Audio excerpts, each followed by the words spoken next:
Today's video is based around one very simple question. Is the Iran war something that you should buy the dip on in the markets, or is that a major risk event that could become a black swan? And more importantly, what does this mean for the markets, stock market and gold, the probability of a recession, and then finally we'll talk about cryptocurrencies.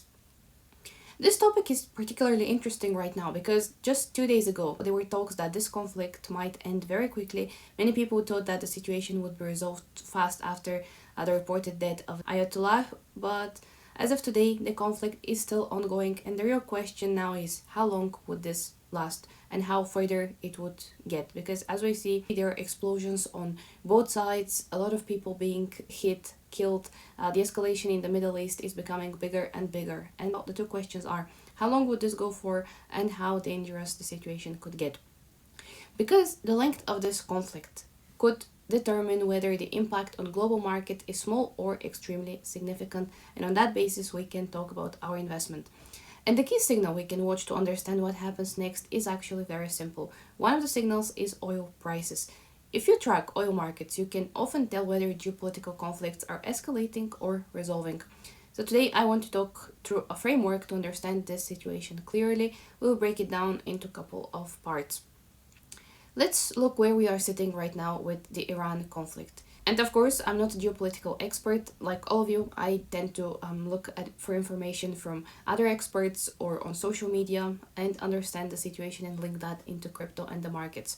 So according to the latest reports, there are still confirmed strikes and military action happening, even in the Middle East. I can observe that Iran has not surrendered and there are no confirmed peace talks yet. Even Trump recently said that while the goal was a quick resolution, the expectation could be a couple of weeks to months. Even September was mentioned on one of the records that it was going through. So that's a couple of months from now on. And that statement alone is very significant because typically when the US conducts rapid military operations, the expectation is a very fast outcome.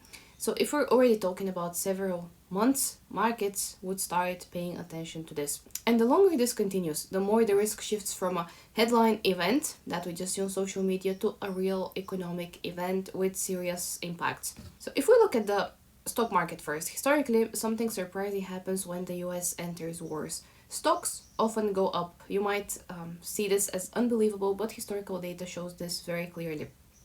If we look at the S&P 500 performance around major conflicts, market usually drop briefly when headlines first appear, which is a very normal reaction, but after the war is priced in, the markets tend to recover and move higher. And we can look here at examples, the Iraqi war, which was in 2003. As you can see on the chart, we see a small dip in 2003 and then the market recovers after that. Same with the Afghanistan war and other events of such scale. On average, if you look at 3 months before a war and 3 months after the war, the S&P 500 actually performs better after the conflict begins. And of course, there are several factors for this. Wars often trigger increased government spending, stimulus policies, defense sector growth, and sometimes monetary easing comes with that as well. So purely from a market perspective, war does not necessarily mean stocks collapse. In fact, historically, the opposite trend has often happened. That's one. Then if we look at commodities, gold and silver, gold tends to perform very well during periods of uncertainty, and geopolitical conflicts are exactly that. We have been seeing banks accumulating gold for the past 10 years, in particular since 2022. And if we look at previous conflicts in the Middle East and globally, gold has often rallied during these periods. We have the Iranian Revolution back in 1979, the Gulf War, 9/11, and the Iraq War, and even more recently the Russia-Ukraine War. We saw the same trend with gold happening. Each of these events increased global uncertainty, which pushed investors towards safe haven assets. And as you know, if you've been around in the markets for some time, you know that gold benefits from geopolitical instability, inflation fears, currency debasement, and general uncertainty, which is what we have right now. The only difference that we have today compared to these previous situations of conflict is that gold is already trading near all-time high, and it has great performance over the past year and still hitting new all-time highs. So it is very expensive compared to its history.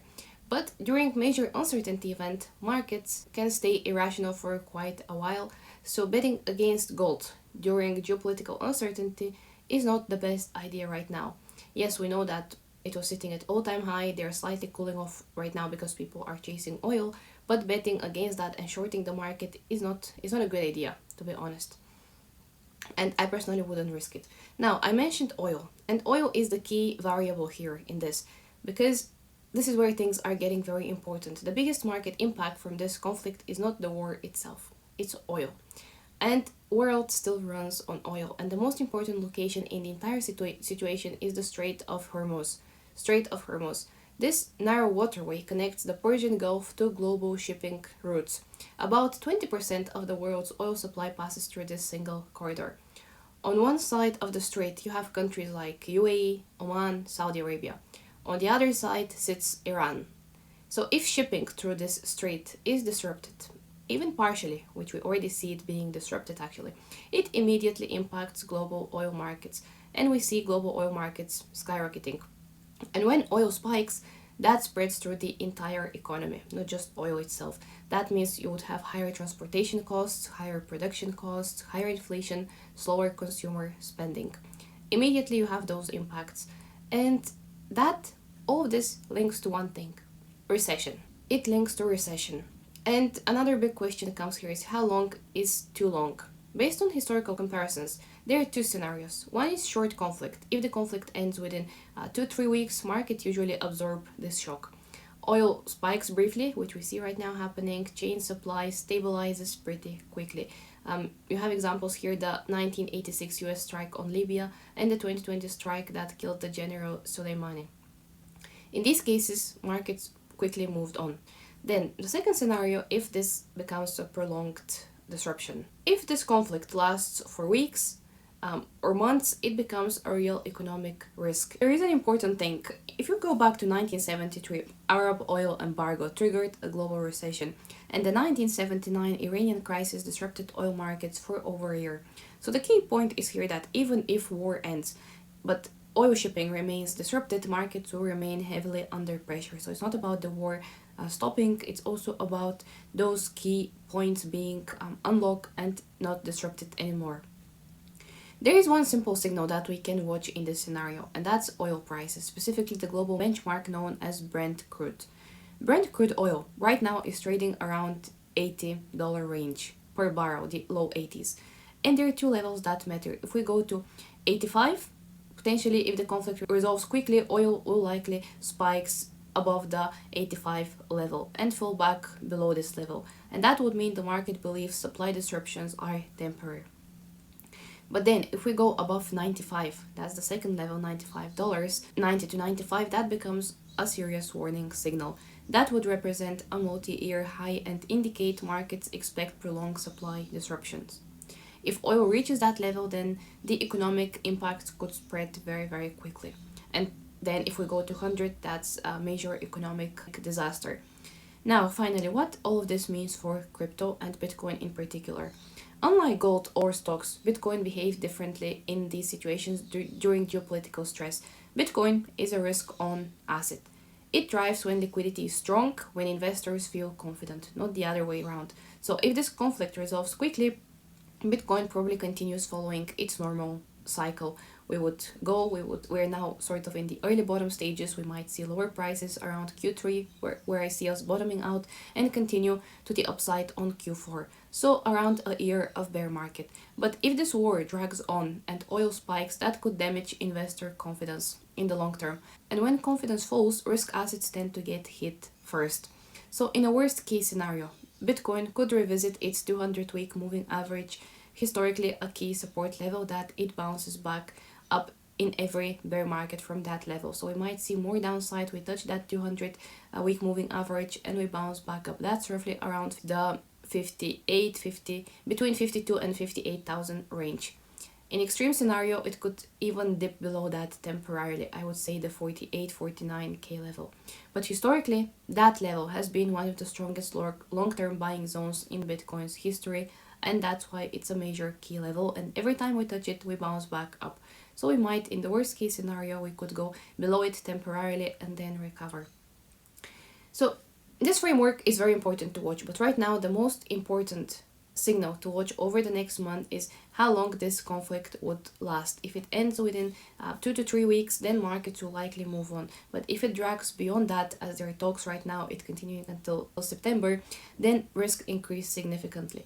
And the second signal is oil prices. If oil stays above 90.95 and hitting $100, the global economically will not be able to absorb this shock. If it goes above these levels, the situation could start affecting the broader economy and risk assets. So over the next few weeks, those two signals will almost let us know everything that we need to know to position ourselves. And this is what I'm watching closely for: oil prices and how long would that conflict last for. And like all of you, I am drawing my information from experts, geopolitical experts, and proper websites that I can track what is happening, not just relying on fake information or any websites. I'm mainly using geopolitical analysts that are pretty good and they know what they are talking about. So that's for me today. I hope you found this video helpful. If you did, please don't forget to like, subscribe, and share. Thank you for watching. I'll see you in the next video.